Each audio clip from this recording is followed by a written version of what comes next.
So this is my 1972 Datsun 240Z. I've ditched the original L series, the L24, the 2.4 litre Nissan engine, which is a fantastic engine, but it's not quite a Toyota 2JZ. Why didn't I keep the original engine? So these are a 2.4 litre originally, and I think you can make them produce about 160 horsepower, which is probably enough in a car that weighs 900 kilos.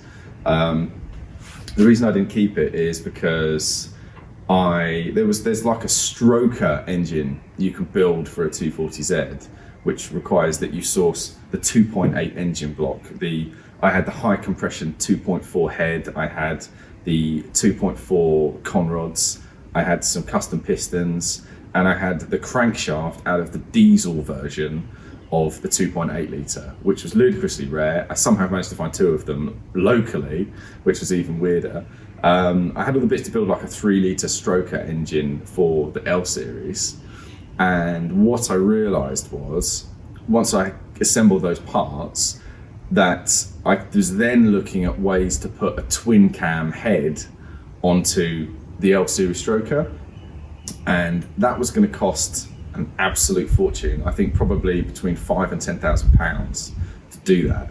So, and all the time what I was building was, it was going to be a fantastic engine and it was going to sound amazing, but what it wasn't necessarily going to be was reliable, because I was putting together a load of components that were going to produce an engine which, whilst it might have made the 300 horsepower figure that I have in my head for this car, it was also going to be very highly strung to achieve that. Hence why I thought a 2J, my tuner Mike and I, we think that with the right components, big throttle bodies, big cams, big exhaust manifolds, or rather a properly tuned exhaust manifold, we think that we can probably get 300 horsepower out of this 2J relatively easily. And these things will laugh in the face of 1,000 horsepower. So it's going to be so understressed, I'm going to have to build it once, and theoretically it's going to do the job forever. The powertrain itself is a 2JZ GE non-turbo engine from a Lexus GS300, coupled with a W58 5-speed gearbox from the Toyota Supra Mark IV. I haven't yet decided if we're going to go for right-hand drive conversion on this car or not. It's an American import, so it's obviously left-hand drive from the factory. It's not something that's ever bothered me on my other cars, but while I've got the vehicle at this stage, it would kind of make sense to do the conversion now, because there's a fair bit of metal work involved with the bulkhead.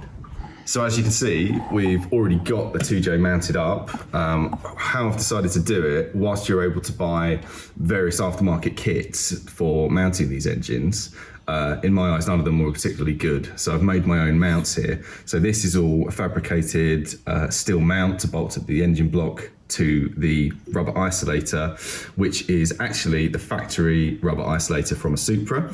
The reason I've done this is that a lot of these aftermarket kits, in my opinion, don't give you enough damping for the vibrations of the engine to the chassis. And I want this to be, whilst it's going to be quite a sort of race orientated build, I also want it to be comfortable and quiet, and I really don't like solid engine mounts and the vibrations that they give.